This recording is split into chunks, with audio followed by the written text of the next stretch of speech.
To say Tessa Blanchard, a champion's champion, a fighting champion. Why? Well, why, Tessa? Well, like I said, Rich, she's top dog right now. She's the champion. She's got to send a message, and oh, whoa! Jordan Grace out of nowhere! Oh! Jordan Grace out to save the day, if you will. Thick Mama pump all over Tessa Blanchard with big fist forearms, kicks. What's she doing here? This is the second show in a row. The two of you can't keep your hands off of each other. Tessa, this is the second show in a row you've done something unprofessional or unsportsman. The two of you need to stay separated. The next time somebody does something, you're suspended from the next show. It's over. Keep them apart. Keep them apart. You know, I've seen commissioners, I've seen general managers. Oh, come on now, that's... The warning was issued. And she's, defiantly holding that title up. well, she was kicking dirt on the Progress women's title there on the ground. Very disrespectful.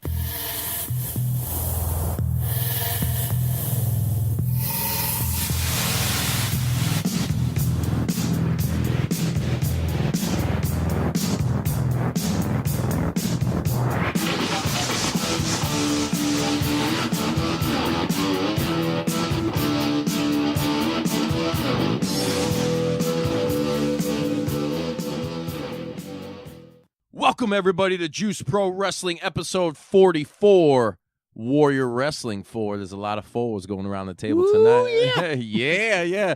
That is the voice of our very special guest tonight. Steve, how do you say your last name? Because I don't want to botch it. Tortorello, big old Italian last name, a lot of syllables. I like that. Yeah. I don't have an Italian last name, but I do have Sicilian blood pumping through these veins, brother. Oh, my God. Maybe that's why I always think of tortellini when I...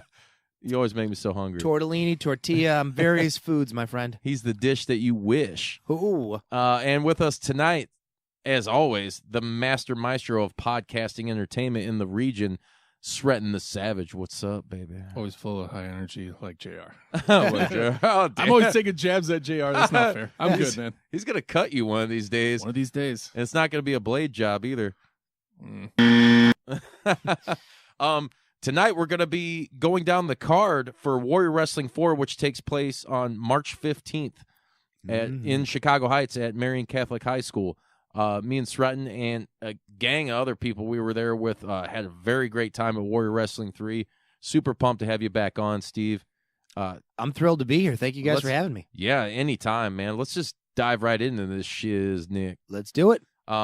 So I don't know how you want to run down this. Do you already you guys have an idea of like what's first, what's opening up? I've got an idea, so I've put together a rough draft. Mm-hmm. It'll get changed a dozen times before the show. Like a dirty diaper. Like a dirty diaper. But generally, we think right now the main event is going to be SCU versus OVE. That's gotten a ton of traction, and it's a dream match. I've been watching, and like we were talking about before we went on air, when I saw Frankie Kazarian and Sami Callihan kind of going at it on Twitter, and Sami was like, the Ohio greater than symbol over SoCal, and I was like, prove it, Warrior Wrestling 4, and then it happened. I was like, oh my God, fuck just happened. Yeah, it's super stoked, man, and it really is from to me, Twitter's a great place for the wrestling community, like promoting any fans, talent alike. It's there's no better social media platform, and it has been just that match alone has been blowing up from people that I never would have thought or seen that.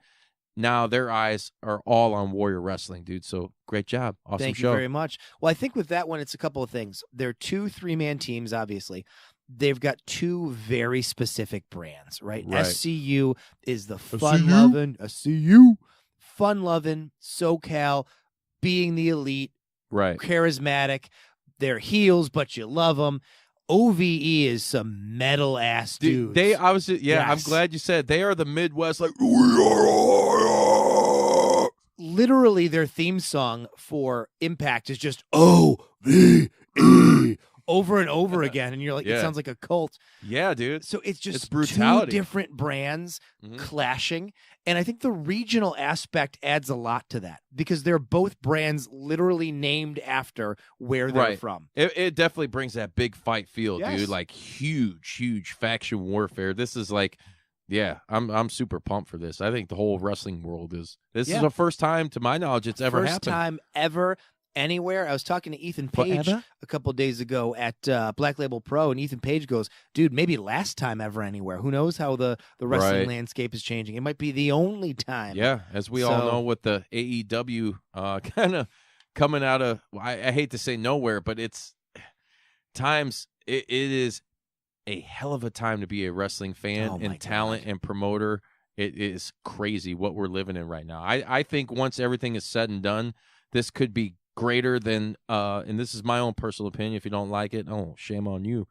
I think it could be greater than the Golden Era and the Attitude Era. I agree. Monday Night War. Oh, yeah. I agree. Because we didn't, you got to 100%. think, and a lot of it has to deal with the way that you are consuming the product of Mhm. professional wrestling. They never, back in the 80s and even in the 90s, the internet is huge for professional wrestling. Yes. Whether you're watching it or just witnessing the feuds online. Like I said, Sammy Callahan talking shit Yep.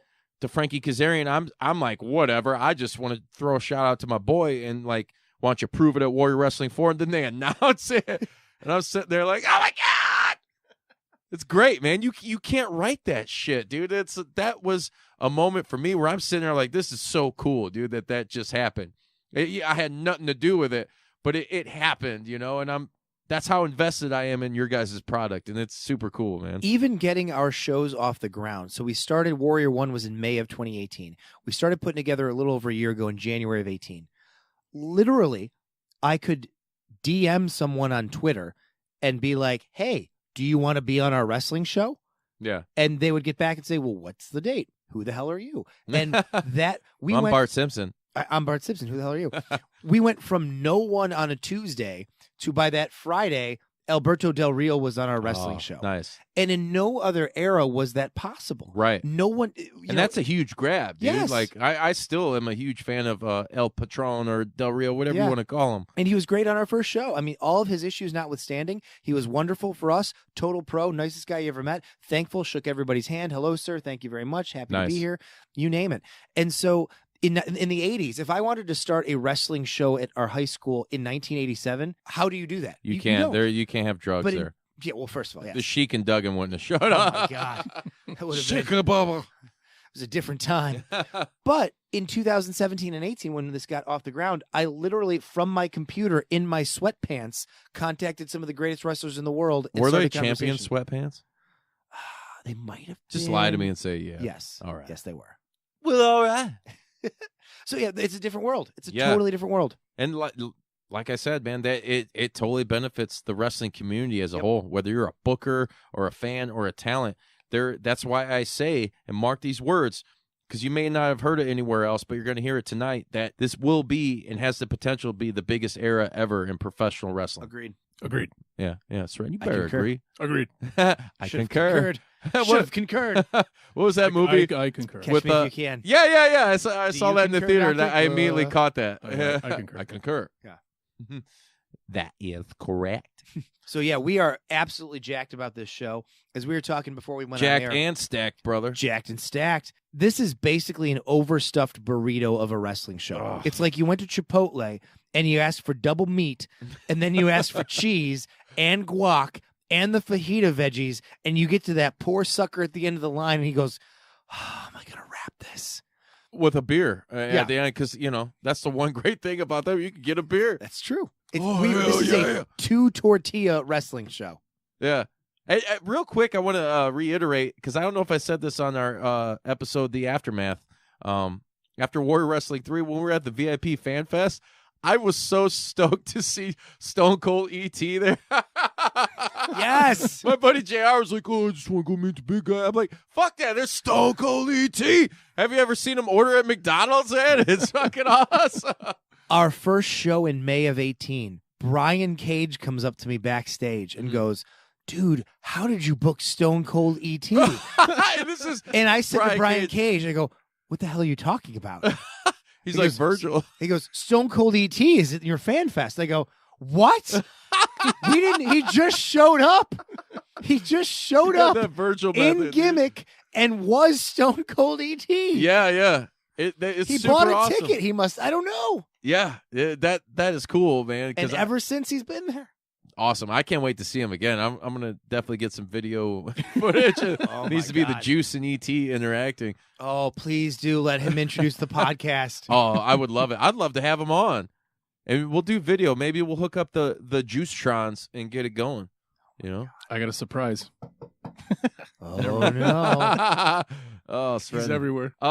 So yeah, let's get into the card you have booked on here. This overstuffed burrito, if you will. And I will. So SCU versus OVE we talked about. Mhm. Incredible. Eddie Edwards and Austin Aries. If for anybody that saw Warrior Wrestling 3, they had a fight. It was incredible. There was bananas, there was spilt beer, there was garbage cans, there was kendo sticks, there was blood, there was, baking pans, you name it. It was an absolute fight. Ended with Eddie Edwards putting the horns of Aries, or the last chancellery, on Austin Aries with a kendo stick. It was brutal. Isn't that technically the Moodalock? Is it a Moodalock? I think it's like Could a form of the Moodle- Moodalock. Oh, Yeah. I never thought of that. Oh, Look at that. Yeah. So Aries or Edwards wins. Mhm. Aries afterwards is just busted open. We got these great pictures on the website of him just bleeding from above and Yeah, around it was the good. eye. And I loved how he had the headband thing going. It kind of Yes. reminded like some from the Goonies or whatever, you know? Or like This Karate shit Kid. is bananas. BANANAS. It was awesome. So it was a huge fight. And so I'm talking to Austin Aries like a week after the show. Legitimately, this is a shoot. Austin calls me from Bang, bang. Bang Bang. His father's 65th birthday party. He's hanging out in Florida poolside, and we're talking about coming back. And Austin says, Eddie Edwards beat me in a fight. Everybody knows, especially Eddie Edwards, I would kill him in a pure wrestling match. And I said, well, that's what we'll do. And I love that because to me that harks back to the days of the ROH Pure Championship. Mm-hmm. So that really resonated with me, and I can't wait to see this match because people who are fans of Eddie Edwards will know that he can fucking go. Like my just God. he's adopted more of the hardcore gimmick, which I think it's benefited him, but it is still kind of weird. It's kind of out of nowhere. I did love Aries' shoot on him about you're just a second-rate Tommy Dreamer. Who do you think Impact's gonna call when I hurt you, put you out of commission? Sure as hell won't be me. I was like, dude, that is great. Yes. Man. They're taking that story that everybody knows about, tying it in, and you really haven't heard Aries talk much after he walked out on he Impact. went silent. He went silent. Be silent. It's a quote, The Exorcist. So that was super cool. And when I met him there too, he had a little bit of the heel shtick going on. And I remember he had walked away and he came back and I just looked at him and was like, hashtag heel shit. And he just kind of laughed at me. It's like, so even to get that from Austin Aries was cool, and he ended up being super cool and taking pictures and everything. And I've seen Aries a million times. Super huge fan of his and Eddie Edwards. I can't wait for that match, dude. Like you said, Eddie can go. Eddie and Davey had some incredible matches in like 2010, Incredible, 2011. dude. And so this is going to be, impressive. It's going to be pretty cool. I cannot wait. Woo! Brian Cage defends the Warrior Wrestling title in a fatal 4-way.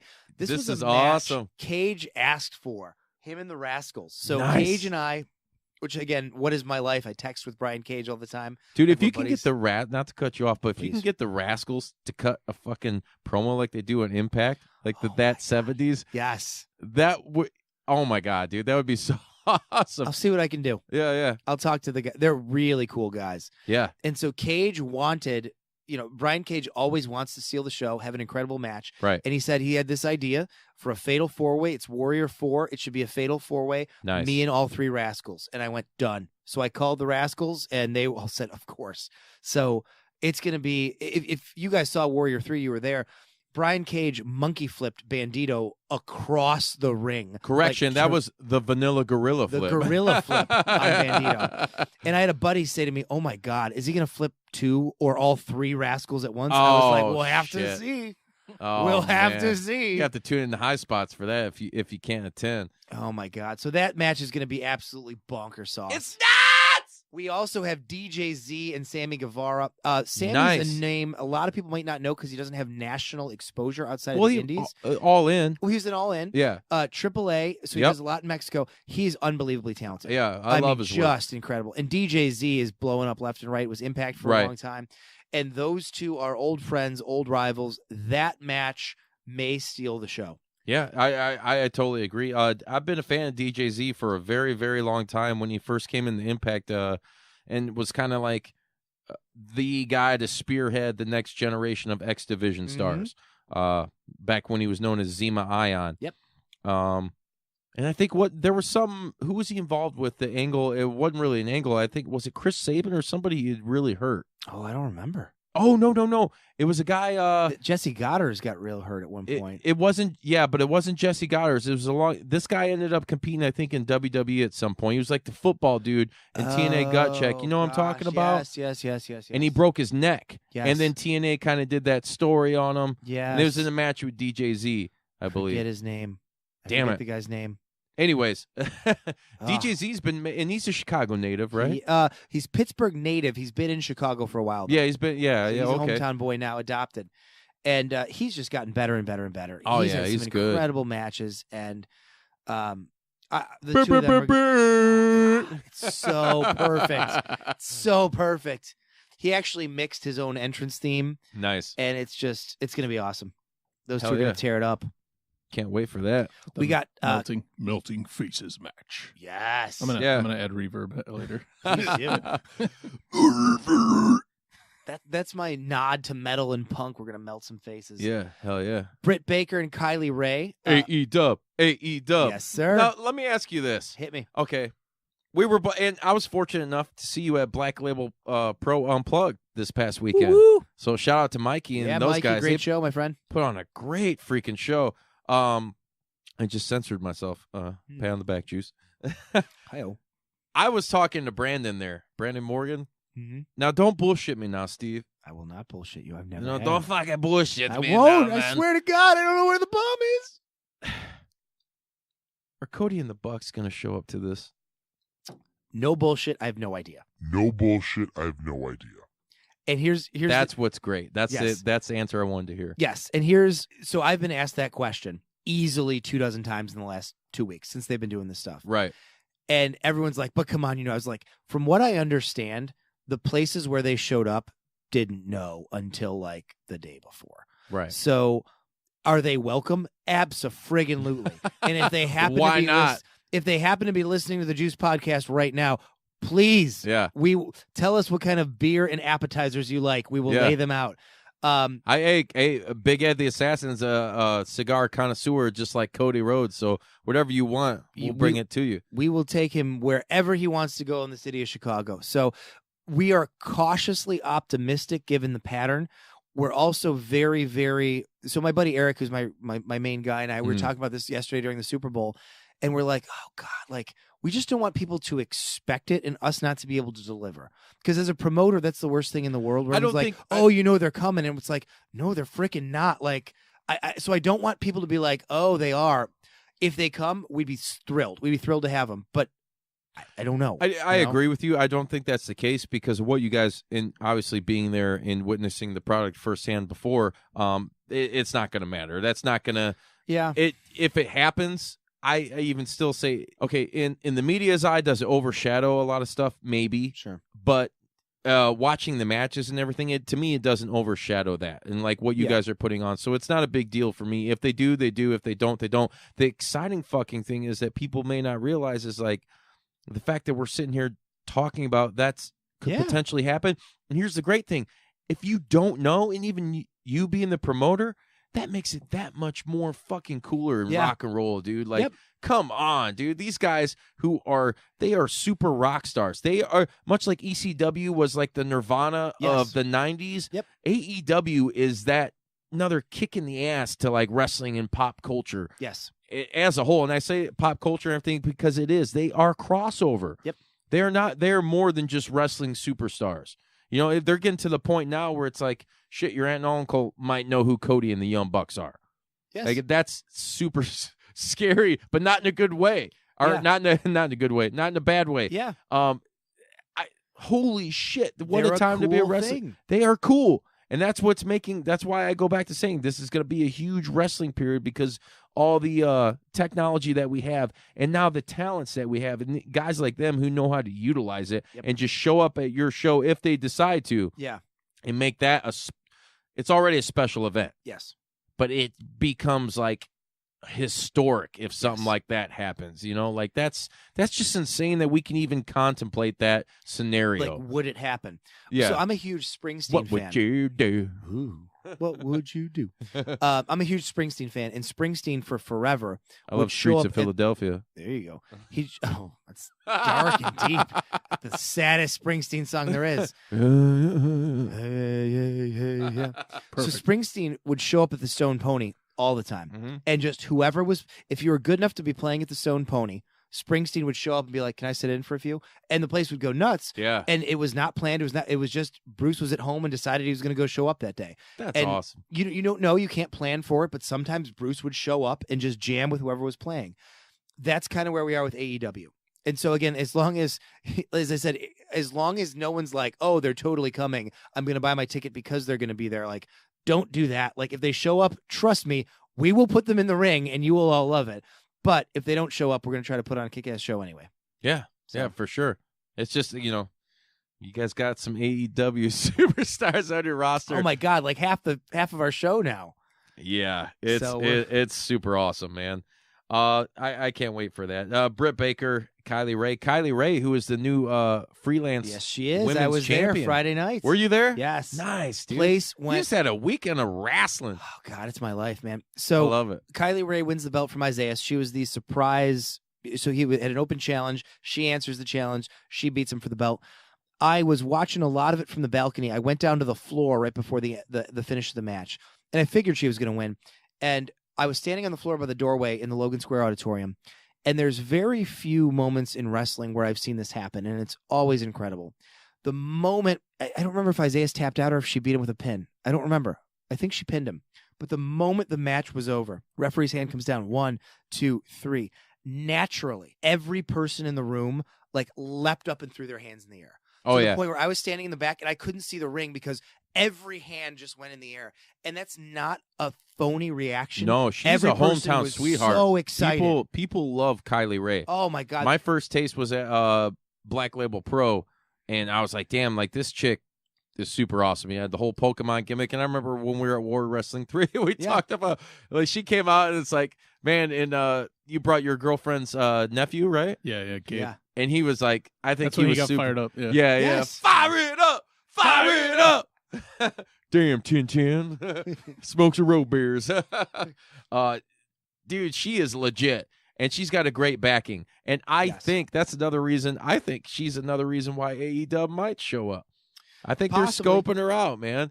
And The rumor is she is next to sign. I don't know that as a fact. Really? Oh, yeah. That was on, I think it was on The Observer, the radio show a couple weeks Oh, days Dave ago. Meltzer? Yeah. I don't know as a fact. Schmelzer. I could ask Kylie. She probably wouldn't tell me, nor should she tell me. No. But if I were them, it's a no-brainer. Right. So she's an incredible worker. She's quick. She's fast. Yes. She's crisp. She's a better Bailey than Bailey. And here's the thing, too. Exactly. Knowing her as a human being, the nicest, like, it is not a gimmick. She's the nicest person you ever met. Like, there's... She like Chris Candido, no gimmicks needed. I had to drop that. Damn, Sreten don't know Chris what I'm talking about. Candido, deep reference. Oh, I go deep cuts. But no, she's the sweetest human being you ever met. I mean, you root for good people to do well. Like, you can't want more good for her than she's doing. Right. She's awesome. Well, Sreten, you were, before you even seen her, when we were at the VIP, you had seen her and were like, hey, I want to meet that chicken nugget. This is this old thing. It's kind of a, how would you say, an inside joke. Back for you Tim and Eric fans out there, they had this skit where it's like, I want to meet that dad. And my son used to always say, I want to meet that chicken nugget. So sorry about that. I threw you off your game on that. An inside joke between two people, and one of them is not here. Yeah, he's listening, though. But yeah, Kylie Ray, I'm super pumped for her. She deserves every good thing that's coming to her. Correct. Like I said, that first time seeing her at Black Label Pro, I was just blown away. I think it was her versus Alley Cat, I believe. And wow. And to see the reaction she got at Warrior 3, was super awesome too. Like, holy shit, dude! Like this girl, love her. They love her, man. It's infectious, and like I love what you're saying as far as she's a better Bailey than Bailey because, and I like Bailey. It's not a knock on Bailey. Right. But it's more. I don't know. I don't even know how to put that into words. But I think you summed it up pretty well there. Yeah. So she's awesome, and she's legit. So we broke the news to her. So Val, our backstage interviewer, told her she's wrestling Britt. She's also a what does she do? She's roller an derby. Roller derby star. Yeah. Like she's legit. She's Val's super tough. She'll break you. Fuck yeah, I hope. Hey Val. Hey Bubba. So Val told Kylie she's wrestling Britt, and Kylie's reaction was genuine. She was just like overjoyed. She's just awesome. Nice. Next up, we've got Jordan Grace and Lisa Marie Varon, better known as WWE's Victoria. Yes. They are going to beat the snot out of each other. I was super pumped to see this for a number of facts. One, I believe this is after this year she's done. She is done. This is it. I loved her in TNA when Lisa Marie Varon, however you say it, with the tarantula. Yes. I myself have several tarantulas. I have for like going on 20 years now. So that whole gimmick to me was like super cool. And she also used to own the Squared Circle in Chicago. She sure did. It was a great place. Yeah, and that's where I got my idea of like, hey man, they were doing Nintendo 64 tournaments out there, and I was like, that's where it kind of came for me, and we did ours, and we're gonna do another one. And nice. Yeah, super cool to see her against Sreten's favorite female wrestler currently. I don't know. I like. I won't deny Lisa Marie's name. I like that. Lisa Marie Varon Victoria. No. Well, you remember Victoria, right, from WWE? Yeah. I'm just saying, like, I like that full name. It's great. Yeah. There's a lot going on there. Yes, Jordan Grace is currently my favorite. Jordan is incredible. I mean, so Jordan's another one. Shout out to Mikey Blanton at Black Label Pro. Exactly. First time we ever saw her was Black Label like a year ago. Me too. And they made her champion, and she's awesome. I saw Ethan Page take that belt from her. Yeah. And that was a hell of a match, dude. Like holy shit, dude. It was false count anywhere. And they put each other through hell, dude. And like she is, what do they call her? Little Mama Pump Thick or Mama Thick Pump. Mama Pump. Yeah. I love. Hey, me and my brother. So says Scott Steiner. No, Scotty, we're good. All right. Well, Scott Steiner dropping in on the show for you. I love Jordan Grace's whole gimmick and everything. She's super tough. And like you said, shout out to Mikey for kind of bringing her around the area and introducing us all to her, because next thing you know, she's in Impact. Yeah. You know, Don Callis has got his fingers on everything. Yeah, and All In too. Yeah, that was facing off, squaring up against Brian Cage in the over the top round. Yeah. Yeah. Sreten's looking at him. He's blushing over here. Oh, Sreten, did you see it? Yeah. It was incredible. I missed it. Oh, he did miss I was it. in Europe. Oh, yeah, he was in Europe. Yeah, he was on business, on I was holiday. up in a jungle. I didn't have cable access to internet or anything. You're in the jungle, baby. You're gonna die. So that match is going to absolutely kill. Jordan Grace is incredible. Now, is she still Progress? She is still Progress champion. And so if she is champion at the time, Is she we're gonna put hoping the the belt's going to be up. Nice. But she's got defenses in between, so and we don't know what Progress is doing and what's happening there. So right on. That is our hope. Quick shout out too. We said it a minute ago. Mikey at Black Label Pro is incredible at finding talent. Oh, super, dude. He digs deep. I'm going to quote an old 80s movie, so for all you skater fans out there that get this, he digs deep and gets tight and cuts loose and struts his stuff. Gleaming the cube. Dude, he is great. You hit the nail on the head on that one, Steve. Like, Mikey finds these guys, and I've had conversations with him where I don't know, man. I don't know where he gets it, but he's got a super eye for talent, dude. Yeah, I mean, the AEW guys. And I think Unplugged really displayed that, too, because it was great. So many new faces, and I was just amazed at all of them. There wasn't a bad match on the card, and I didn't even know a lot of them. If there's anybody out there like AEW or somebody else, and they are looking for new talent, Mikey from Black Label is the guy to talk to, because he's got his pulse on who's good and who's going to be really good. Sign him as a scout. Yes. Hey. And if you need a commentary or announcer, the Juice is here, and the Juice will set you free. Oh. Yeah. Damn. Moving on. Next up, we've got Sam Adonis. I like that, dude. L.A. Park. La Parka. La Paca, La Paca, La Paca, La Paca. The chairman The of WCW. chairman of WCW is coming Yes. to Warrior Wrestling. I cannot wait. My son has a vintage La Parka mask, dude, which we will be bringing and getting autographed because I fucking love L.A. Park, a.k.a. La Parka. That match is going to be ridiculous. Sam Adonis is incredible. We were thrilled He's to like have him. what is he? He's like he does a lot of shit in Mexico, and Yeah. but he's like the American dude who's like, isn't he like his shtick is like he's Mexican. Mexican, That was his, yeah, so like his the Trump initial thing. shtick in like 2017 and 2018 was he was a huge Trump supporter in Mexico. He had Donald awesome. Trump He was getting airbrushed on his legit heat ass down there. Yeah. Oh my God! Can you imagine? Yeah. And so he has a giant American flag with Donald Trump's face on it that he would walk to the ring waving. It looked like the Nickelodeon flag because it was so orange. Yes, it was incredible. And so we first booked Sam Adonis for our first show because we wanted another slightly racist anti-Mexican heel Right. to pair up with Jack Swagger. That's 80s booking at its finest. Oh It my always God. works. So we had a lot of Hispanic luchador good guys on Warrior 1, Mhm. and we wanted more heels to play off of them. And so I'm a nut. I watch 1 million hours of footage of indie wrestling from all around the world, and I read The Observer, I read The Torch, I read everything. Yep. And so I knew of Sam Adonis and that gimmick.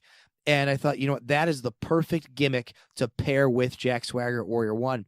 And this total pulling the curtain back. Oh, shit. You guys had Jack Swagger there? Yeah. Warrior 1's main event was Del Rio and Swagger. Oh, Juice, you got to go back and watch it on MySpace. I will. off the chair. We had a little bit of complications, a little bit. Like me forgetting. Sren's like, hey, here's my login. Like, watch this shit. And I'm like, okay. And then I just, everything going on. Life happens. Yeah. So we brought him in to pair with Swagger. And this is, again, pulling back the curtain, true story. And it's similar to what I told you about Brian Cage last time I was here. Absolute incredible guy to work with. Mhm. Sam Adonis gets the business start to finish. Very respectful, totally organized, wonderful guy, lots of ideas, very helpful. Nice. And he was so helpful at show 1 that Eric and I said, and we told him this as we were wrapping up show 1 and putting everybody on the bus. We're like, dude, every show we do, you're on. He was that good of a dude. As much of a dick persona as he plays on. I like it. You know what I mean? Awesome dude. Just awesome dude. He's La Grande Verga. Yeah. So I'm sorry I'm killing his mystique right now for those listening. I mean, he's terrible. He's a horrible heel. Keeping There you go. kayfabe dead. Oh man. Oh shoot. Dial it back. Dial it back. Oh, gosh. Oh gosh. Oh Gil. I can't wait to. Man, He's I great. saw He's great. when you guys. That was like one of your first few announcements, though. Was this matchup? Wasn't LA it? Park, baby. Yep. Yeah, I was so super excited, man. In LA Park, who's banging it out in MLW right Yes. now, dude. He just had a match a couple weeks. They aired it a couple weeks ago on their YouTube show. Him and Sami Callihan just crushed it, dude. Just Yeah, a yeah. brawl all over the place, and Yeah, it's so weird too because like in WCW, is kind of somewhat treated as a joke, yes, which sucks. But it's still he still has that rub from then. yes. All of people us know who him. grew up watching WCW Monday Nitro, like they know La Parka. It's like last show we had Super Crazy and Ultimo Dragon. That was awesome. It's the same crossover of like, Yeah. oh, that guy was awesome. Yeah. That's what we're going for. So. It totally works, man. Next up, a battle of the behemoths. Oh, these guys. Sret, you remember this guy. Oh my God. Talk about finding talent. And we can't claim credit for this. DJZ recommended this guy, Wardlow. Yeah. He's out of Pittsburgh. Dude is a beast. Jesus! I mean, this is the guy, when you talk about a professional wrestler, this guy walks in the room and you go, oh, that's a professional wrestler. Yeah. And Yeah, so he's got the size. He's got the height. he's got the square jaw. He's got Yep. the power. He was in the Free Handsome For All man. Warrior 3, and he just threw people around yeah. like rag We dolls. we enjoyed it. We Oh, my very much God. enjoyed it. It was awesome. And so now you've got him versus Moose, the former NFL old lineman. I mean, just Hey, and you know what's weird about that? Hmm. To give you a quick little NFL shout out to John G. If you're out there listening, he was a St. Louis Ram and he was a Patriot. oh, Moose. So Super Bowl or Super Bowl, however you want to call it. But yeah, I had to interject. So proceed. Yeah. No, so that match for us, I mean, that's a hoss match. That's Oh, two man, it's gonna big be dudes huge. who it's a lot of weight. And they could both go, dude. They Yes. both, like, Moose, to me, has made the best transition out of anybody I've ever seen come from the NFL Yes. to pro wrestling. And I was very privilege to have a pretty lengthy conversation at the VIP Fan Fest at Warrior 3. Nice. With him and talk about football and just wrestling in general and, where Impact's going, where he's looking ahead. I really think I think he's really wanting to go to WWE. I think he really wants it. You know, all his tweets and everything, it's all with WWE guys like Ricochet and who's the other dude? UA Nation. Oh, Apollo Crews. Apollo Crews. So unfortunately, I think that's where he's gonna end up being. Yeah. I think he's better than that. So, but anyways, it was super cool to talk to him. Yeah, Moose has made that transition too, and he's great. And the thing that really surprised me at WW3 #WW3. Yeah, I like to give you guys that hashtag. WW. Where were you when WW4 happened? Man, we skipped a war. Yeah, right. When he did he reached down his tights, and I see him doing it more now. God, I was like, yeah. I like to call that move the stanky danky. Oh, God. It's so bad. And then I remember after I met, I was like, I shook his hand. Oh, no.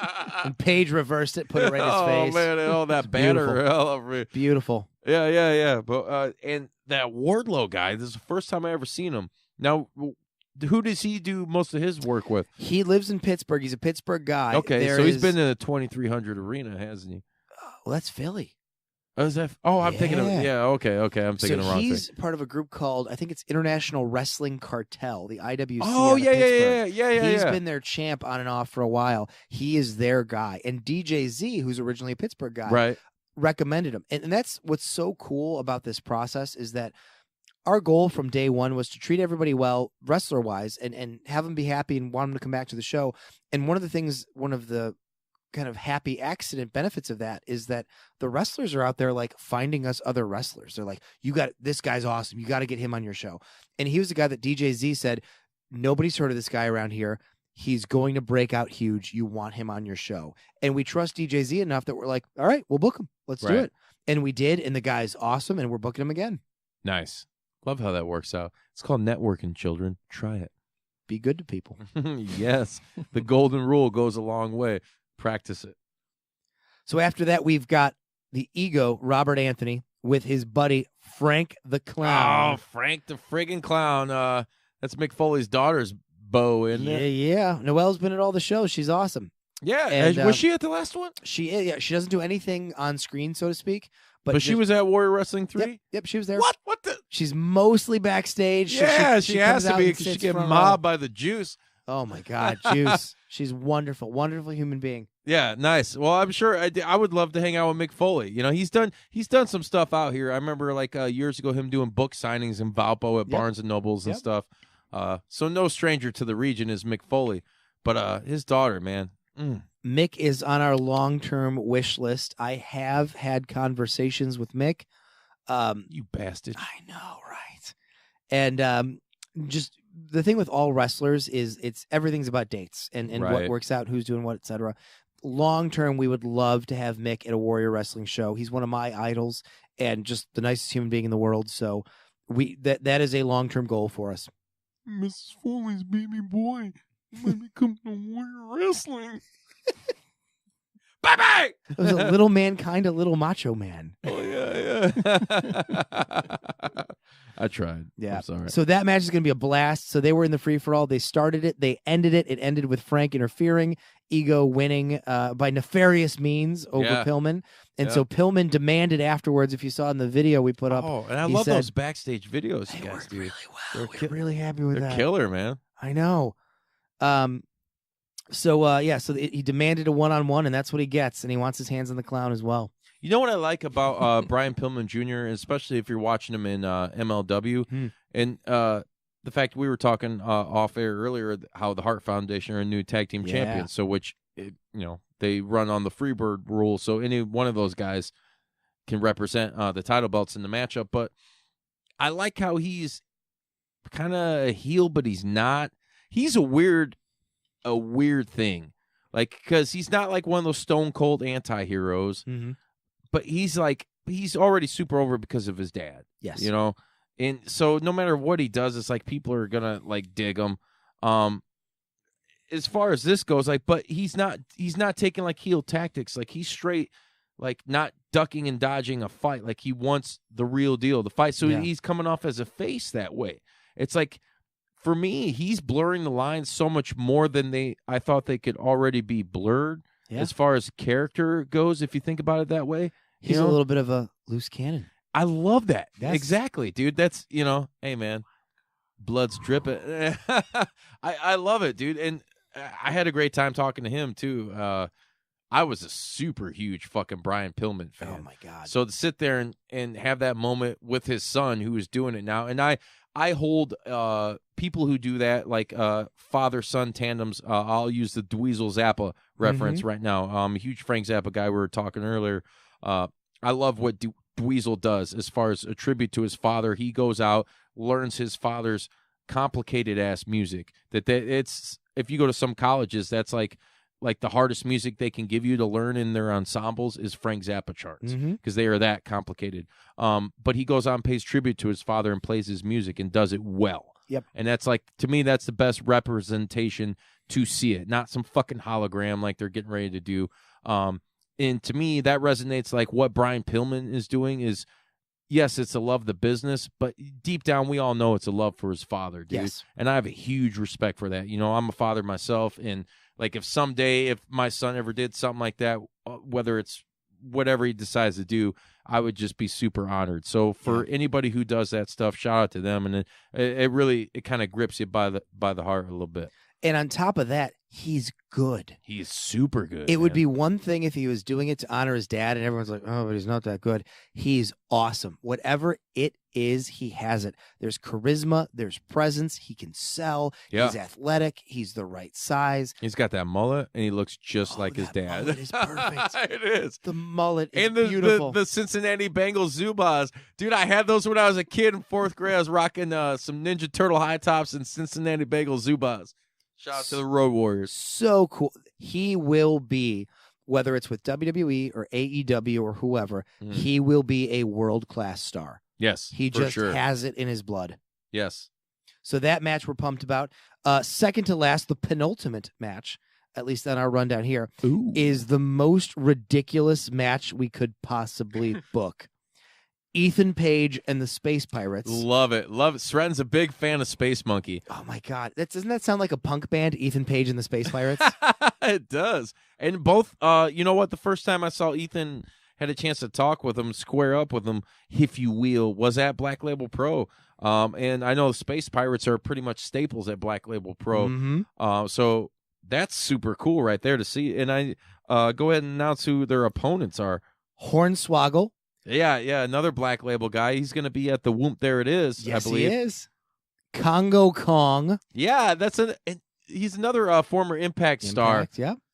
And Jungle Boy. Yeah, that's what I'm talking about. Jungle Boy. You're in the jungle, baby. Yeah, the son of Dylan McKay. And who's Dylan McKay, you might ask? Well, let me tell you. Luke Perry. Oh, I just had to leave it. That's so crazy that and he's also another AEW superstar. Hey, let's lead to more speculation here. Sorry, it's going to happen. You guys are stacked with AEW talent. Like, this is ridiculous. I was talking to Ethan Page on Saturday at Black Label Pro, and he's, first of all, awesome person. He is awesome. super. And Sreten, real quick, you want to chime in your experience with him? How you felt? You were telling me you felt super comfortable talking to him more than anybody else. Yeah. He's awesome. I became a fan super fast. And I remember Butchman Lee, JR. JR, I'm excited, Butchko. He's like, what'd you think of Ethan Page? And he's like, hit a great build. Another inside joke. Anyways, I remember him going up. I was talking to Ethan. I met him a few times, and hooked him up with some JP Dub swag and whatever. And JR goes up to him and is like, hey, my name's JR. I'm on the podcast too. And he's like, you ain't got to be somebody to kick it with me, Like, that was super cool because that shows you the personality of Ethan Page. He's so super nice. I was telling you earlier before we went on air, he rocked the Carnage trunks, the All Ego, and it had the Total Carnage black and red. And that's my favorite villain going back, dating the shit. I got Carnage swag from 1994 from Chicago Comic-Con before there was a Wizard World even around in Chicago, and he had the Carnage eyes on the front. I was just like, dude, this is so awesome. And we were waiting, real quick story for you. there was like a super long line for the bathroom at Black Label. Like Ethan Page is like the head of it, and I'm like, man, I'm standing there. It's like, hey, is anybody in the girls' restroom? And they're like, no. And I'm like, kind of sitting there like, well, what the fuck are you guys waiting around for? Like, utilize the facility. And then right as I'm like, screw it, if you guys ain't gonna go, I am. And then who was the wrestler we were talking about earlier? You were super impressed at Black Label. Oh, Kristen Statlander. Yes. She ends up walking and going, and I'm like, damn it! Now we all missed our chance. Oh man. He ends up. Ethan Page goes in the bathroom for an undisclosed amount of time. Lord knows it was stanky. No, I don't know what he did there, but he comes out and he's got a Spider-Man comic shirt on. I forget what issue it was, but I instantly recognized the Todd McFarlane artwork, the big eyes, the detail. I'm like, hey man, is that Todd McFarlane artwork? He said, yeah, it's my favorite cover. I'm like, fucking sweet, dude. Like, we've had a few talks, about comics and shit, and that's one thing I love about him because I'm a huge comic nerd as well. Mm-hmm. As a matter of fact, Sreten, your bookstore stands now what was once hallowed ground as my childhood is Friendly Franks and Excalibur Comics. So, sorry about that. Super cool. No, it's still cool. I'm glad to see someone's doing something with it, but yeah, I just had to kick that story in real quick. So I feel like if Ethan Page lived in the region, he would be on this podcast bi-weekly. I'm sure. Like, truly. And the weird thing and how cool he was when I went to the Big Trouble in Little China, or Little China. I always want to say it. Damn it, Mikey, you and your 90s and the 80s nostalgia throwbacks. I remember going up and talking to him, and he was, I had the swag, I had magnets and stuff I'm giving him. He's like, oh, so you're really doing it? I'm like, yeah, man. Like, we go weekly, we have fun, we talk wrestling. I like to promote people and my favorite wrestlers and this and that. And he was like, well, hey, if you guys, I'm going to be out here more. If you guys want to do it, I'll do your podcast. Yeah. Didn't even have to ask the guy. Yeah. And this is a super huge talent in my eyes. I've been watching All Ego for a few years now, and I loved when he turned up on Impact. I remember talking to him. I was like, hey, man, like, I like, the thing with you and Matt Sydal, but, like, why don't they just push All Ego? Yes. And he was like, yeah, I know what you're saying, like, yeah, I might just let you be you and let it work and go, Well, then Sydal got hurt, and Ego got put in the Ultimate X match, and he did killed great job, dude. The elbow drop, the elbow drop, he was awesome. Yeah, super awesome. So shout out to Ethan Page, and hopefully you're out there listening. He knows what it's about. The machine that is Juice, as far as retweeting and helping promote. He's one of the big guys I really invest a lot of my time into to getting his name across to people because he's super cool, man. Super cool, super talented, great in the ring, great character. He and I were talking this past Saturday that I pitched him this analogy, and he hooked on it immediately. I said, are you a Seinfeld fan? He's like, am I a Seinfeld fan? Of course. I said, in this match, you're Jerry Seinfeld. Because he's surrounded by the most ridiculous characters in wrestling. Right. And he's just going to direct traffic and play off of them. So I think he's going to have a blast. I think the match is going to be incredible. Yeah, it's going to be cool. This will be my first time seeing Jungle Boy and Congo Kong. Congo Kong is a specimen. Dude, he is. Oh, he's so big. Big mother, man. But he's just...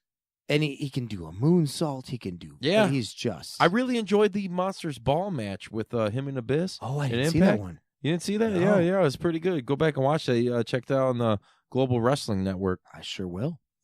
Last match we got is a 6-man scramble match, which is a staple of the freelance wrestling shows. And we're bringing it here. We have 4 freelance guys. Gringo Loco. Isaiah awesome. Velasquez. And he's at Gringo Loco. So I seen another guy. MLW. He just signed with MLW. Yep. My first encounter with him was at Black Label. Oh, okay. So Mikey, I expect these royalty checks for all the love you're getting tonight. Love you, Mike. At least make some stickers with my big ass head on it. But he fought Puma King and it was in November. Yeah, how was it, dude? It was great. It was fucking awesome. I had a thing. I really wanted to be at that. I want to say I was out of town or something, but that looked impressive when I saw it get announced.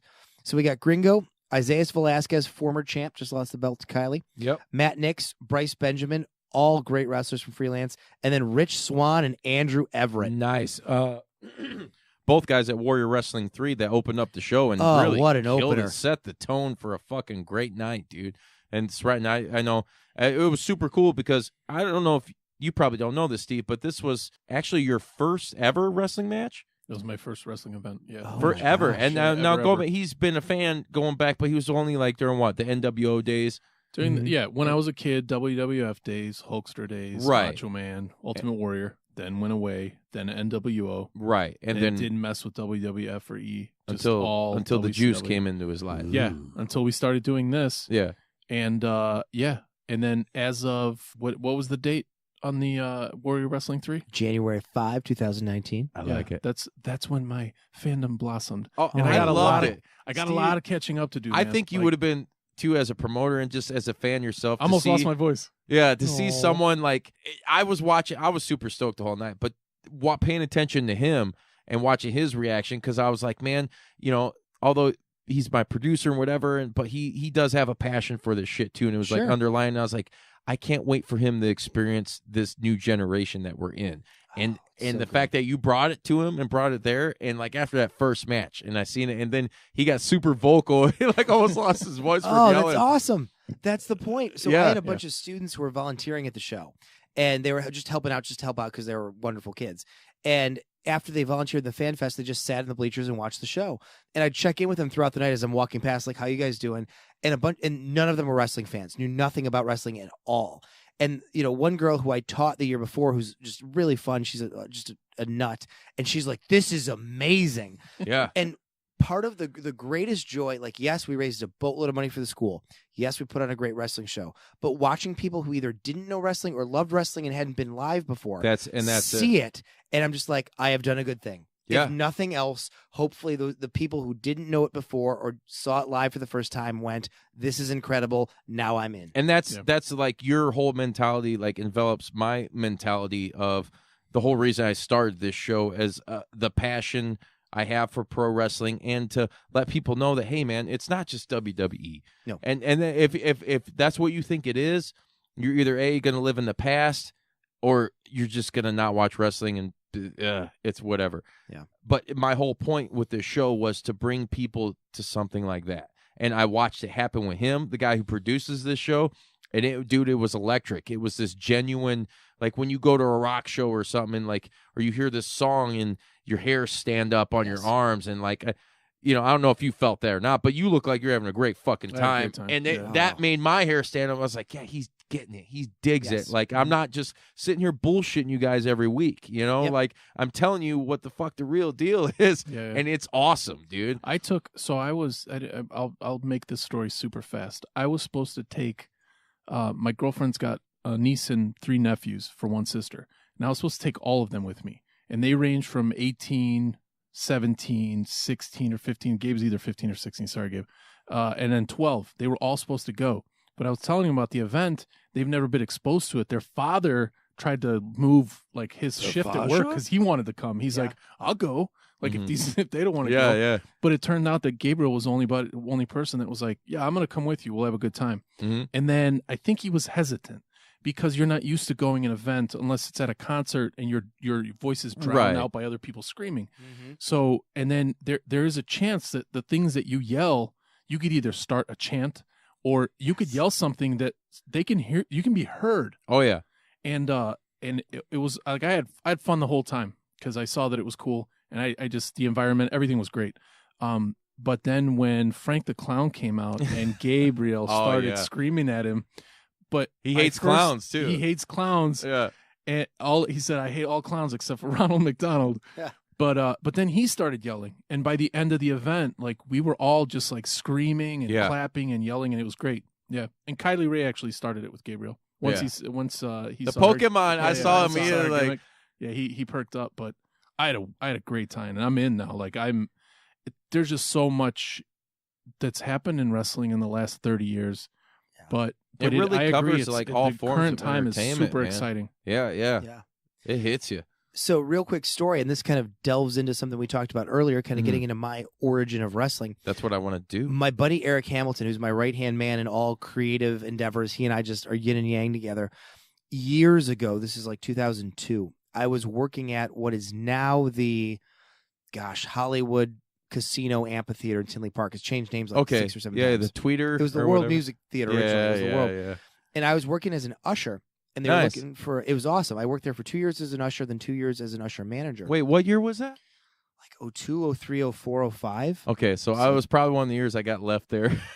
Ozfest. It's like I worked many in it was Ozfest. cold. And so Eric, so I was working there for a few shows, and then Eric got a job there too. We were both ushers together. So we've been friends all through high school. Like we're like heterosexual life mates.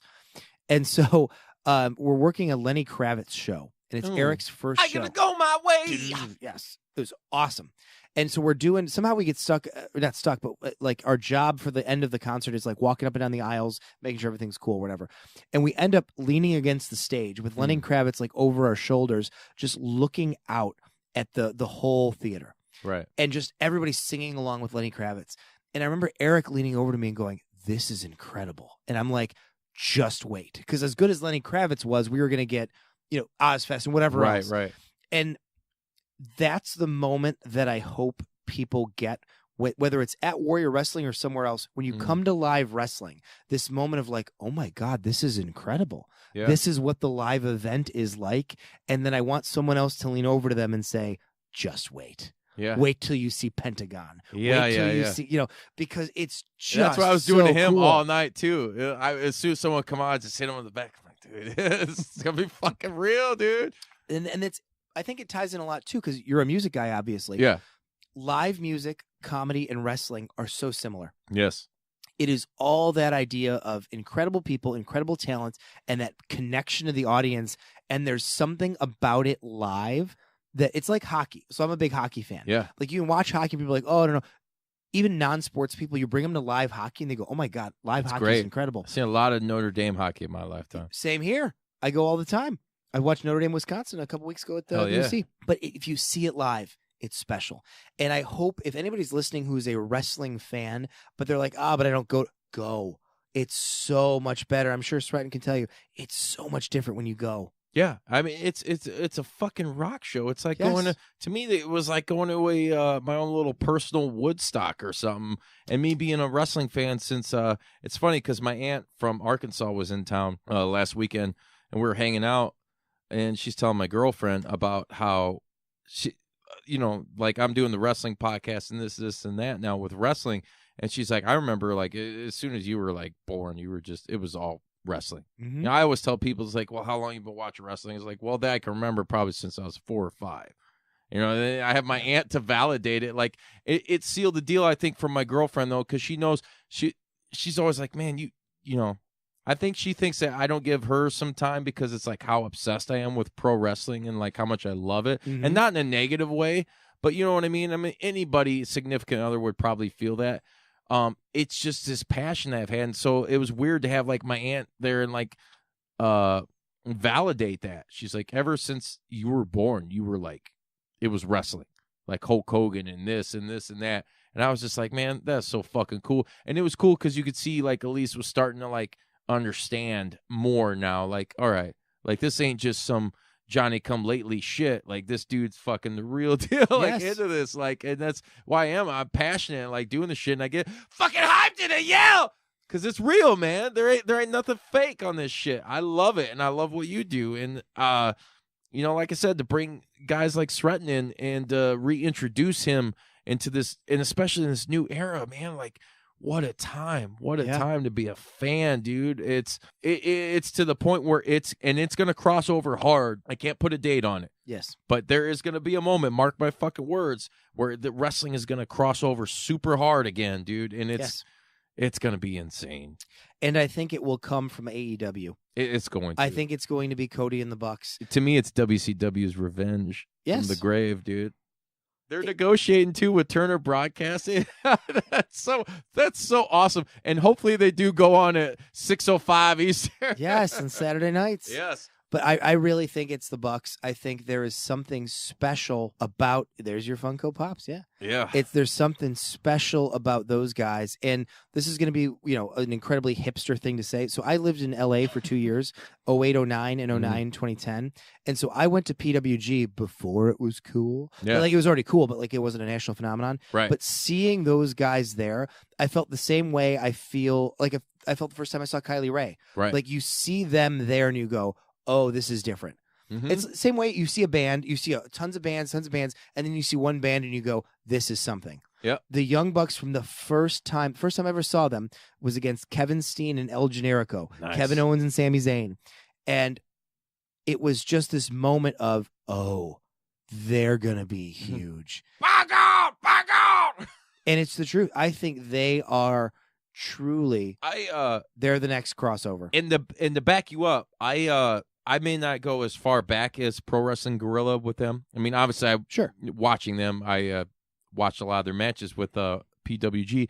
But with me, it was back in the day. My first introduction to them formally was TNA Impact. Mm-hmm. So for all you haters out there that want to keep ragging, Generation Me, exactly. And me and my buddy Johnny B, shout out to John Horn, were super huge, like Generation Me fans. Were like, dude, these guys and their matches with like Motor City Machine Guns and shit, like, yes, Jesus Christ, dude, like these guys are the future. Like if this is what wrestling is gonna be, I'm gonna fucking live it every day 24/7. Like it was just insane. And look what these guys have done. And they're super positive dudes. Now you've met the Bucks, you've talked with the Bucks in passing. Yeah. They are going to be at C2E2 in Chicago. We will be there for that. It will be cool to hopefully one of these days I can get a little bit of time to maybe interview them and talk to them. I talked to their dad, Matthew Massey, quite a bit online on Twitter, and that you can tell the apple doesn't fall far. Yeah, because he is super cool. Like he constantly retweets my stuff and vice versa. It's this positive energy that I think stems from the family tree of Buck, and you know he's the guy who does all the music and. He does his own thing, and he's just a super positive dude, you know. Like, and the Bucks are the same way, and they're super talented, and they network, they talk to everybody, and look where they are, dude. Like that, you can't write a better story than what's happened to these guys. Like, really, like I feel so much for like them and their family because that's the American dream right there, dude. That's fucking awesome, and it's authentic, and they've built something that is now trickled down, and it's like influencing guys like me and everybody else and everybody in this room, you know. Their fucking work ethic and positivity and just creative juices, if you will, just rubbed off and blew all over everybody, and it's great. I don't mean it like that, you sick bastard. No, but it's true. It's like Kylie Ray, you said earlier, and I agree 100%. They deserve every good thing coming their way. Oh, yeah. Not just because they're good wrestlers, but because they're good human beings. Right. And as you said, when they lost the TNA contract or they left TNA or whatever it was, I remember hearing in a podcast or reading an interview where Matt said that was the time where they had long discussions with their families of like, all right, we had fun. We did this thing. Now it's time to go get real jobs and move on with life. It might have been a high spot shoot. It might have been a high spot shoot. And they decided, you know what, we're going to give ourselves one more year or whatever it was. We're going to push for our dream. Their families, they were renting houses or whatever it was. They didn't have a lot of money to their names. And now they've each signed with the Khan family with AEW, and they're going to make more money than we have ever dreamed of in our lives. Right. And I'm not jealous or bitter one. They deserve every dime. They deserve that. And that, to me, I take from that is fucking motivation. Yes. Dude, because no goal is unrealistic in this world anymore. I mean, what we're doing and what we want to do with like the Green Door Network and Juice Pro Wrestling and a lot of our other stuff and what you want to do with Warrior Wrestling, nothing is unrealistic if you pour your heart and soul into it. You know, shoot for the stars. My whole thing was like, don't expect much. Just do it and do it for fun. And if the real recognizes real, you know, it'll happen. And those guys are the perfect fucking example. Like it's so ridiculous that they have started this wrestling revolution. They are going to challenge the biggest fish in the fucking pond. They've already in a month since they've announced their existence made waves, and people, from your Dean Ambrose to your Revivals to even Sasha and Bailey, are requesting. They want to get out of their shit because hey, we have another place we can work where we know this guy's got money and can pay us, and we're top tier talent, and it's just going to trickle on down, man. And it's crazy to see what's going to happen. You don't know, and I think this is even when they become established, I think this is going to be the most exciting time for it because you don't know anything, you know?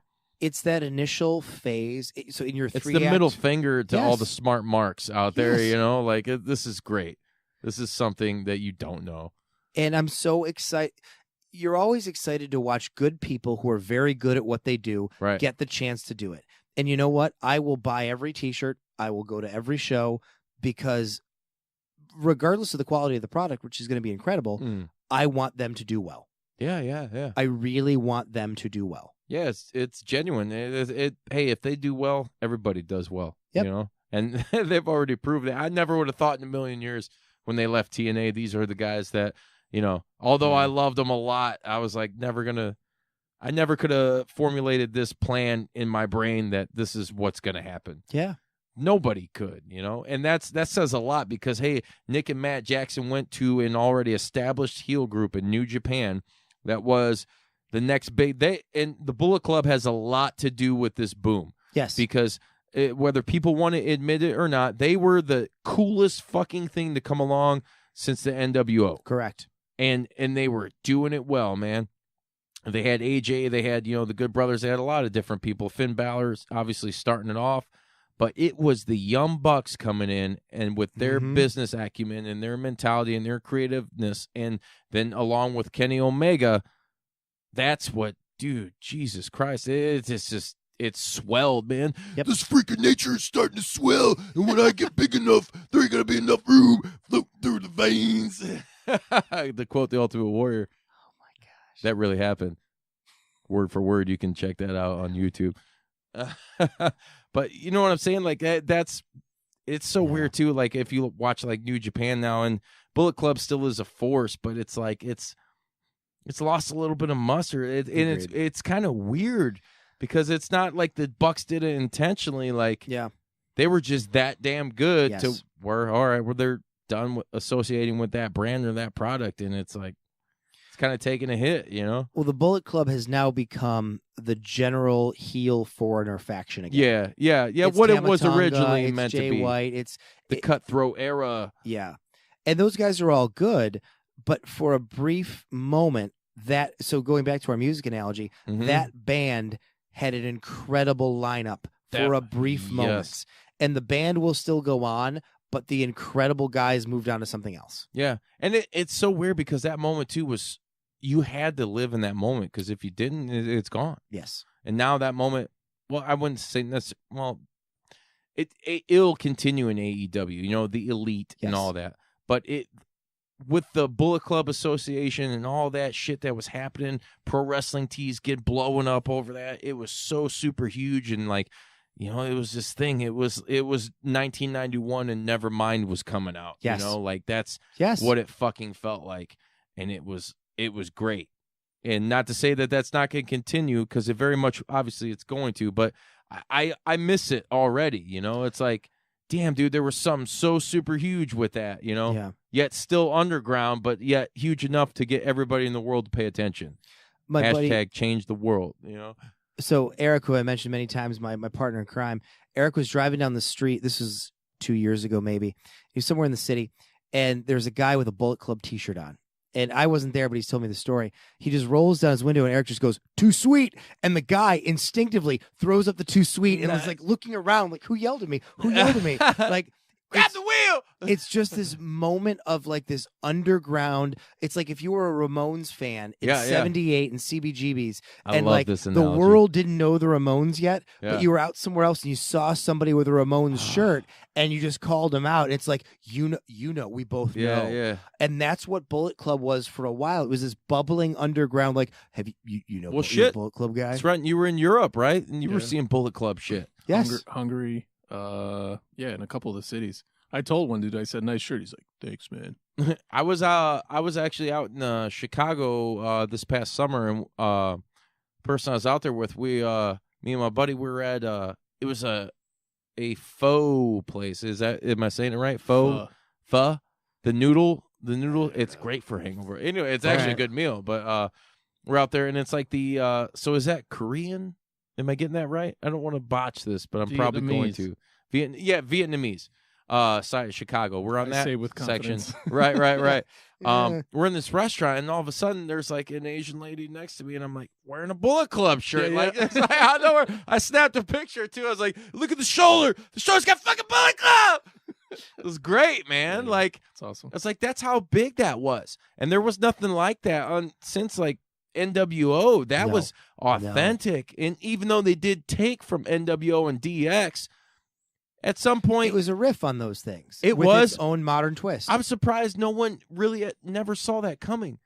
But no one ever thought about it because, hey, we were all those kids back in the day, just like the Young Bucks and everybody was. Yep. And they grew up and they took from what influenced them and they made it their own. I mean, that's all you got to do, man. It was incredible. Yeah, it was great. And right now for the last 6 months, Bullet Club as a brand has faded out It has. because the elite has grown. Yep. And that's when, as we said a few minutes ago, you realize it was never Bullet Club itself. It was those guys. It was those guys. These guys are the nucleus of what's The happening at school. elite. Yeah. The elite. What? Yeah, there you go. Bust it down. Break it down. Do you have the vinyl, the 7-inch? Of what? From Meat Sauce Media? no, what are you Super even Kick talking Party? about? They made a vinyl? You didn't know about that? I've had it for like, what, a few months now. Oh. Yeah, like This 4 has months. to happen. Yeah, check out Meat Sauce Media. Okay. They're the ones that put out it's a 7-inch. You can get it a gold edition, which comes with like some posters and some other shit.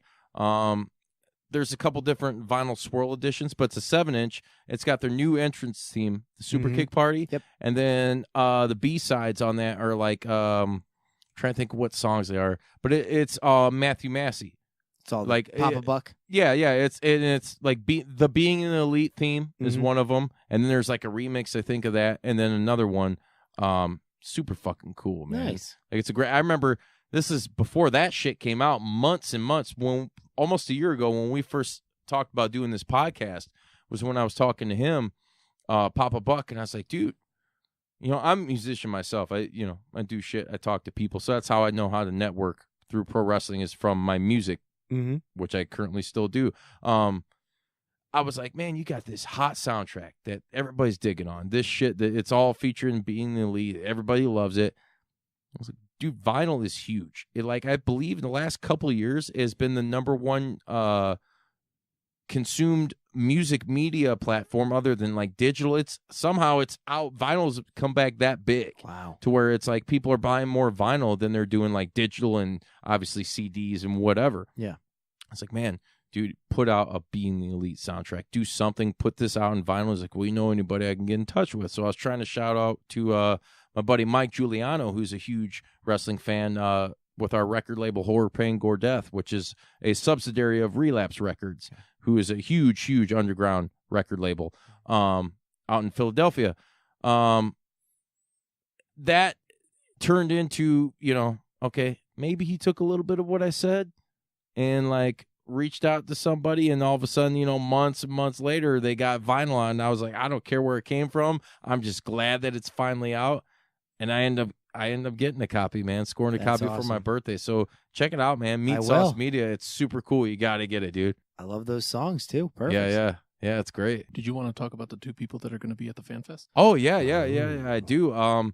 So actually, I want to have Steve kind of lead into the Brian Cage. Who's he bringing along with him? Future Mrs. Brian Cage, baby mama, Melissa Santos will be Baby in the mama, house. no drama. Oh, no drama whatsoever. So Melissa Santos, who was a long time and still is, I guess, depending on what their status is, ring announcer for Lucha Underground, will be in the Fan Fest. She is absolutely incredible. So she will not only be meeting and greeting with fans, but I can drop this on the podcast. She will be introducing the Machine, the Swolverine from the 559, Mr. Brian Cage, in the title match at the show. So Melissa Santos will be there. We're really excited. We've had several people ask over the course of the last year or so for our last 3 shows, when will Melissa Santos be there with Brian Cage? Your answer is Friday, March 15th, excuse me. In addition to Melissa Santos, we also have Alicia Atout coming to the Fan Fest. Alicia is a Canadian wonderful YouTube internet personality, longtime host of Ambi, a music blog, and also a big-time wrestling interviewer. She has made her name with long-form interviews of various wrestlers over the course of the last year or so. She was a backstage interviewer at All In. She has done some work with Impact. She is incredible, amazing, and has her own following as well. She will be dropping in on the Fan Fest and hopefully also hosting some in-arena interviews and things for our fans throughout the course of Warrior Wrestling 4. She may also be doing some episodes of her vlog from the show. So if you want to meet Melissa Santos or the incredible Alicia Atout, stop by the Fan Fest and check them out. They're both going to be there, meet and greet with fans as well as joining part of the show itself. I've been checking them both out for a long time. And Alicia, if you're out there listening, you want to talk about some handsome prick or the grind scene, let's get on it. Man, this girl has done some great interviews. I'm a super huge fan of her. I've reached out. Hopefully we can work something out and get something together and give you guys maybe a spread on her. I couldn't find the words for a second. I'm getting super excited. You know how it is. She does great music interviews. I was telling Steve before we went on air, I really dug when I first came across her. I was watching the Ambi, the music blog, a lot of her interviews, and then I seen her do an interview with Vampiro, and then they're like talking about like Misfits and Lucha and all this stuff, and I was like, I instantly got hooked. And then she comes in, does Impact now, which she's Canadian, and the parent company of Impact Wrestling, Anthem Sports, which is also based in Canada. So it kind of made sense, and I'm glad that they reached out to her because I think she does a great job backstage. Super hottie, super intelligent, does great interviews. So you guys, if you're out there, check her out on Twitter, Facebook. Alicia touts the shit, and hopefully we can score some kind of meeting arrangement with her and get her opinion and what she really digs as far as music. Because that's one thing. It's one thing for the people sitting down interviewing guys, hey, have them on there, and then they're telling their story, what is influencing them. But I really like the perspective of the person asking the interviews, especially someone like her. Like, you can kind of gauge an idea and a perspective of what she's into by who she interviews, but what really are you into? That's kind of what I would like to know. So I think that'd be super cool if I get a moment to speak with her. And Melissa Santos, that's super awesome. We all know this is the wife of Brian Cage now. They have a young child together, so congratulations to both of them. I think they just celebrated, was it a wedding anniversary? Or no, I know Brian Cage's birthday was the other day. Cage just had a birthday a couple days ago. They Right. did a public proposal maybe a month or so back. I don't know. I think they had a private proposal before that. I don't know where they kind of stand with their life, but they're privates. But but they are together and they are good. And I will see what I can do about hooking you guys up with. With Miss Tout. I'll see if I can put in the good word for you. Yeah, that'd be super awesome. We were talking. I really am just genuinely I like what she does, and she's great. She's got her interviews have a cool atmosphere. Like when she did with Vampiro, they were sitting on the stoop or steps of somewhere. It was just very cool, very real and gritty and just honest interviews. Yep. That's the kind of shit I dig. That's what I try to emulate and do. Just keep it real. Ooh. Real big, real hard, real stiff. Jim Ross. Do the people know? Oh, we didn't share. There's two impressions that you do if you happen to be listening to the show and you're drinking. Mm-hmm. That was one, and the by God is the other. You have to finish. You have to finish whatever alcoholic beverage. If you happen to be drinking an alcoholic beverage, you have to drink the whole thing at that time when you hear those two things. Yes. Thank goodness you scream into the microphone less with the by God stuff. I try to bet, I have some form of mic control. He opens the door, walks outside. He's about 50 feet away.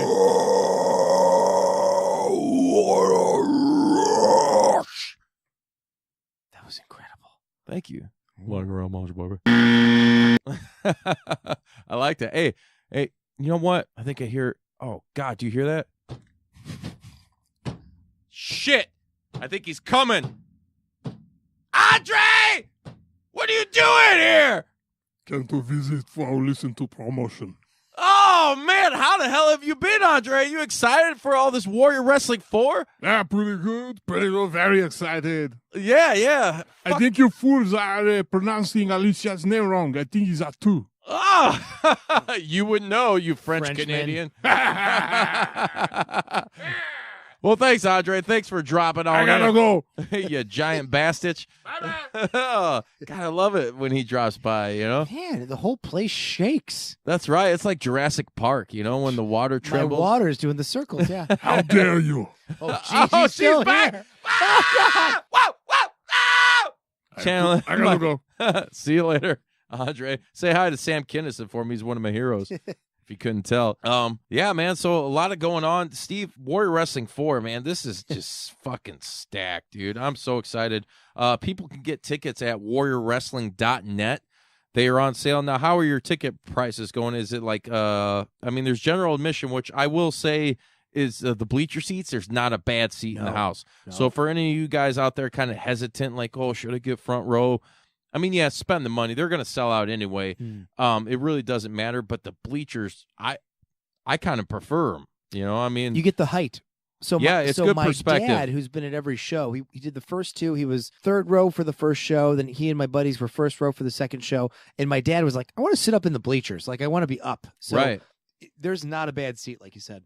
No, it's super cool. Much like at Notre Dame, what is it? At the Joyce Center, dude. Yes, like sir. I've been I think I went to a WWF event there in like 98, 97, 98. This was back when The Rock was there and everybody was trailer trash.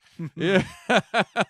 So, you know, way to call everybody in South Bend trailer trash, Rock. Really proud of you. It was part of the gimmick. Yeah, no, I loved it. They had LOD 2000 back then. I Oh, saw gosh. China, Triple H.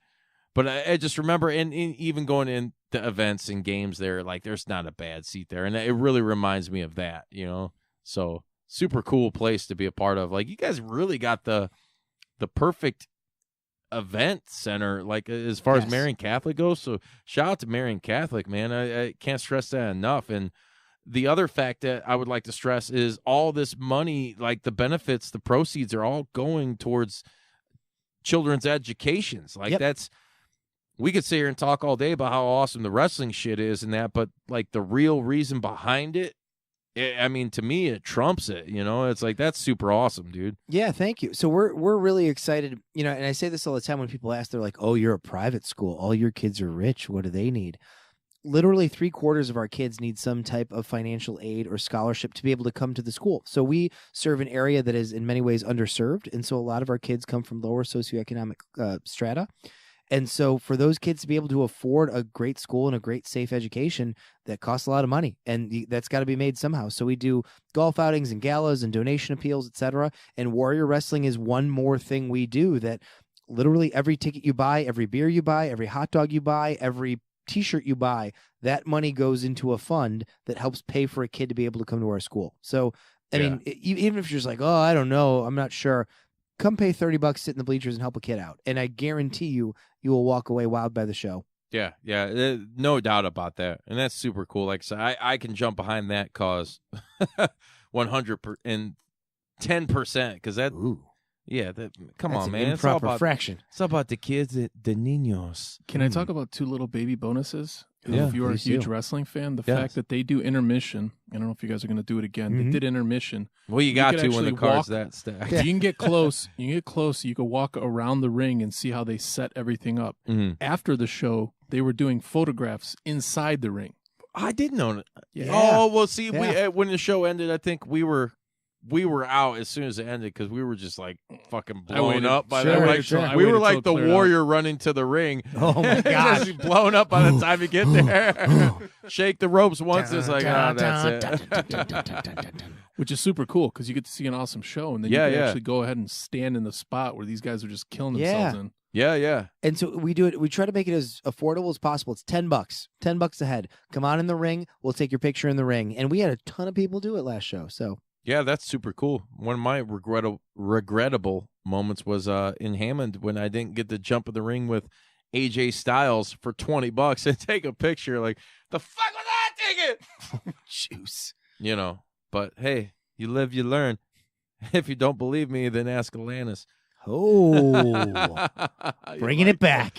Bringing the knowledge. She's Canadian too, by the way. Sure isn't is. she? There's a lot of successful Canadian Canada's just entrepreneurs perfect. in the United States. Look at Chris Jericho. Oh, real quick, I want to drop some. We were talking earlier too. Some quick wrestling news. Ooh. As far as MLW is concerned, we have a new world heavyweight champion. Mm-hmm. Filthy Tom Lawler, another guy who's appeared at. Have you guys had? We've not had him yet. Talk to him a little bit. We'd love to have him in the future. Nice. I know he's been at Black Label. He's done some shit with them. Mm-hmm.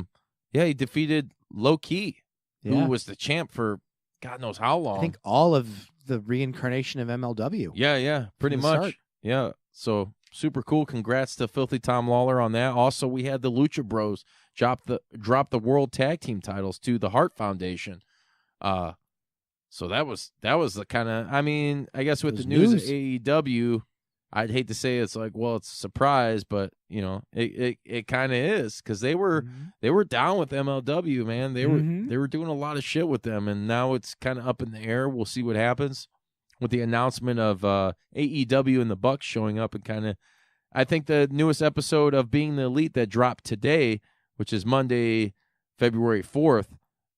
It's called what is it? I think the episode's entitled. It's episode 137 and 138 of Being the Elite. It's a handshake or something like that. Okay. You know, basically talk about their deal with Pentagon. I have not watched it yet, so I'm waiting until I get home Nor tonight have I. to check that out. But super cool. It's more huge news coming out. We were talking earlier about the halftime heat. Mm-hmm. You got any perspective on that? Because I didn't watch any of that. You know, I thought it was great. Originally, they were going to let fans in, and then they said it's just going to be friends and family. But whatever crowd they had there was pretty big. Where was it at? In the Performance Center. Was They it set up really? bleachers Nice. in the Performance Center, and it had to be more than friends and family because they had a lot of people there, and it was hot. And crowd-wise, the crowd was on fire, and the match was incredible. I mean, it was Ricochet, Velveteen Dream, and Aleister Black versus Gargano, Ciampa, and Cole. Oh, And yeah. they just destroyed it. It was awesome. Nice.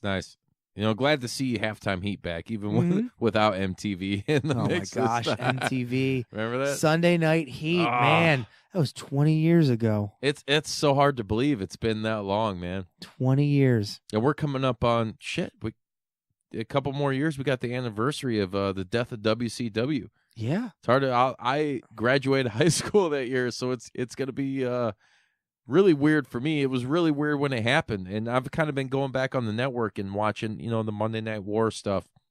And it's so weird and surreal because as I watch that, and I watch at the time when they recorded, you know, guys like Cody were still with the company when he's doing the whole mustache gimmick. Oh, and, gosh. yeah. It's so weird because it's a lot of history repeating itself, like looking back at it. And it's like, okay, they look at the Monday Night Wars as such this peak era in wrestling, which it was, not to take anything away from it. Mm-hmm. But what do we get in this new era? Like when AEW is full throttle, hard in the paint, going with a TV deal, you know, doing their pay-per-views, however they plan on doing that, and their shows, what are we going to have then?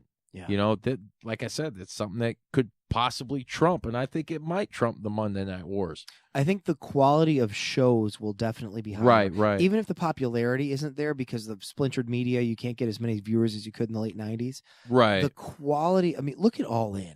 All In was incredible. Yeah, huge success. I mean, Yes. for everybody involved, and especially pro wrestling tees, 1 hour tees, those guys made a boatload of money on T-shirts. Oh, God. T-shirts! Anybody T-shirts? I feel like I'm in Newsies or something all of a sudden. Buy me last paint, mister? I like that. I like it a lot. Yeah. Ah. So it's a good time to be alive, man. We got guys like you putting on fucking insane shows. Right? Like, I look at this, I have to laugh looking at my own flyer. Yeah, I mean, Oh. dude, I'm super pumped to see the Rascals. I've Yeah, never they're seen them great. live. I know they've done some stuff in AEW Mm-hmm. recently. I love the whole gimmick, you know, that 70s gimmick, their backstage segments and that. And I've always said, to me, Desmond Xavier reminds me of like a modern day AJ Styles. Ooh. I always thought that when I first seen him in Impact, I was like, man, if they really push this kid, he has the physical capability to be like the next AJ. Agreed. Because let's face it, AJ, all he was physical ability. Yes. He was not like, dude, back in the day, his promos were pure shit. And there was no character. He was just very talented. It was just some guy from Georgia that was in what was it, Air Force in WCW or whatever his team was with Jason Jett. Was it Jason Jett? Oh my God. Former ECW guy? Oh my God. I don't even remember. I think that might have been. I could be wrong, so you guys can let me know in the comments. And if you do, just know I'm coming looking for you. Oh, Don't correct me! Anyway, Steve, where can people check you guys out? Online, we are at warriorwrestling.net. Twitter is at Warrior Wrestling. Second word, no vowels, so WRSTLNG. Sounds like the Vanna. I know, exactly. Same thing for Instagram, and then we're on Facebook as well. Tickets are all at warriorwrestling.net. Check it out. The card is up on the homepage of the website, as well as some of the videos we talked about earlier. We do a lot of backstage videos coming out of Warrior 3. So if you want to check that out and see a profile of Brian Cage, some of the backstage interactions, it's all up there. That was really cool too. And you guys, you know what? I have, it's been on my card for a while. I haven't watched the full thing yet. I think the other day you guys had the Brian Cage, was it the backstage deal with him? Yeah. Man, dude, like super fucking cool. I haven't been able to watch the whole thing yet. Yeah. But like the fact that you guys do stuff like that and like the quality of it is awesome. And I've seen 99.9% of the shit you guys have put out, and it's amazing, you know? Huge shout out to Rob Malinowski, who's our video guy. Rob came out of the woodwork for show 1 and literally said, he's got a 9 to 5. He does wedding videography on the side. He's like, I've been a wrestling fan my whole life. Could I do a little documentary video on your wrestling show? This was, last year in May. And it was incredible. And I got an email warning about it. It's like, hey, you should check this out. And I was like, oh, I do declare, Mr. Beauregard. And he's incredible. And now he's got he's working AAW, he's working freelance, and he's just put together these awesome video documentaries, introspective stories about wrestling, and he's crushing it. So he's at Polish Rob on Twitter. I follow him on Twitter. Check him out. He's a good dude. Another guy I want to give, since we're doing blessings and salutations, as we like to do on the JP Dub, Derek from Curtain Jerker Designs. Yes. Yeah, really good guy. We were talking, I think it was during the Rumble, and he had just followed Juice Pro Wrestling on Twitter or something, and we were just talking, and it's like, hey, where are you guys? Like, well, I'm in Michigan City. I'm like, no shit. And he's like, tell me. Yeah, everybody, he does, does stuff for you guys, and I think he says he has like 18 clients a month, and they're worldwide. You know, I was like super impressed. I'm like, man, dude, like we got to get you on here sometime. And actually, he never got back to me, unfortunately. I hit him up, told him I was willing to go pick him up because he doesn't drive. I was like, hey, man, I'll drive you if you want to go to Black Label Pro.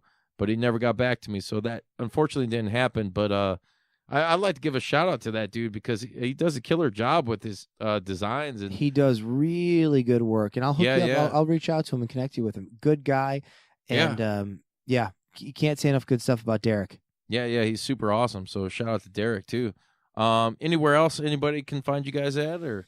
Those are the big things. We did Twitter, Facebook, Instagram, and the website. The show's running in Chicago Heights. Streaming, there you go. High Spots Network. Oh, man, Juice, you're the best. High Spots Wrestling Network. You can watch all 3 shows, Warrior 1, 2, and 3, and Warrior 4 live.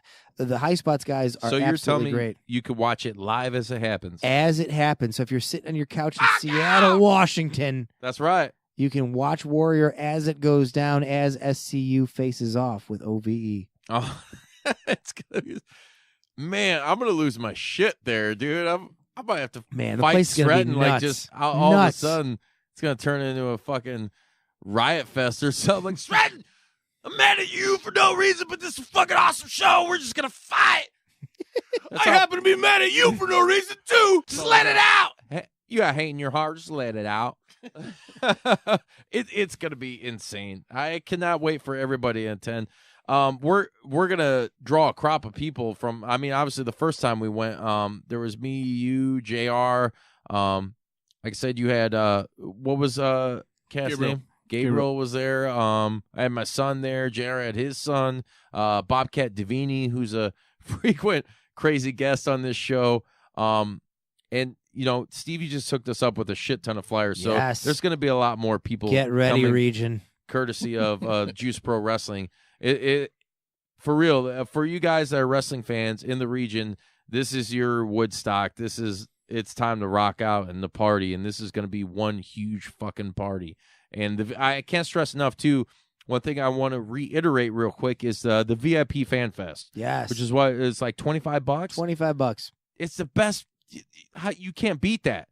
$25, you can go and get pictures, which you don't have to pay for, and autographs, which you don't have to pay for. Now, mind you, until the time's up, then it changes. But that's why you pay the extra, and it's totally fucking worth it to go and meet all these guys. I mean, everybody we met last time. Like, I think there was only maybe 2 or 3 people we didn't get to talk to, but that was just because the time and. We had some other technical difficulties when it showed up, like stopping at an ATM. Man, it's so awesome. Like the whole experience, it's so wallet friendly, in my opinion. And like I said, and not even that, even if it wasn't, like the cause is still there, I would still support it. So anybody out there, I don't care where you're working at, if you're going through hard times or whatever, hey, hit us up. Maybe we'll help you out. I want everybody to appear at this show so you guys can know what we're talking about. And what I've been preaching for a long time now is Warrior Wrestling is it. As far as like Chicagoland, Northwest Indiana wrestling goes, you're not going to score any better show. And that's no knock to anybody else, because there's people like Mikey at Black Label Pro. AAW puts on killer shit.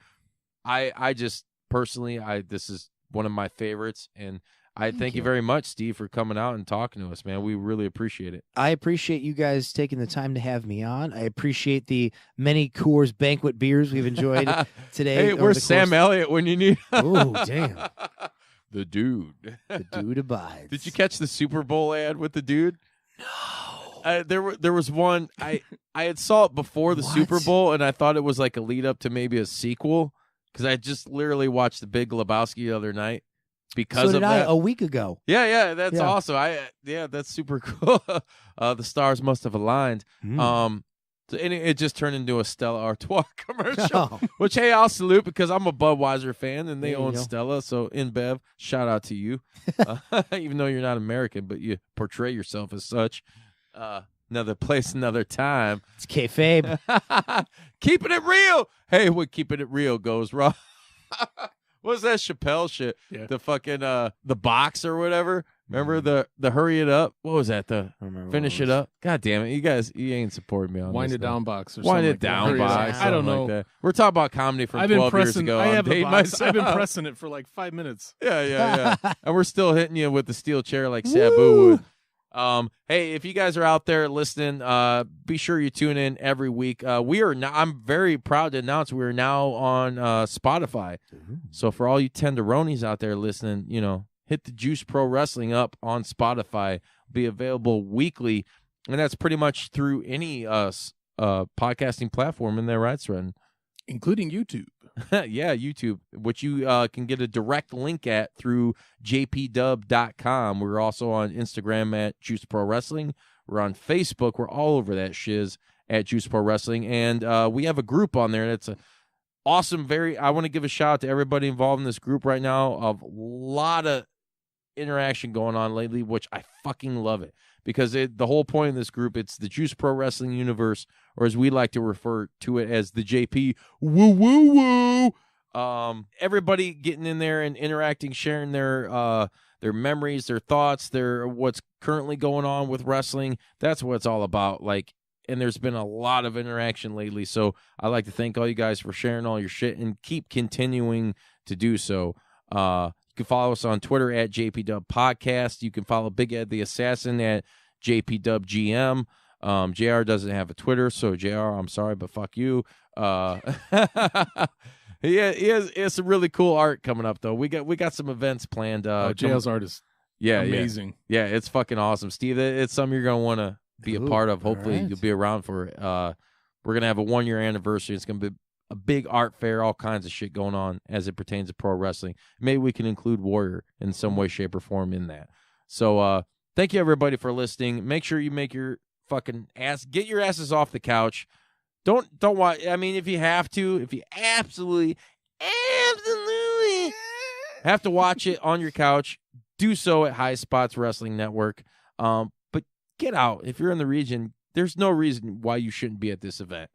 And if I haven't made it particularly clear that how badass this shit is, then I'm not doing my fucking job, and I'm going to want to hurt you. So anyways, we're going to end it with a little wet 'em up, wet 'em up, wet 'em up, Wet 'em up. all night long, sugar.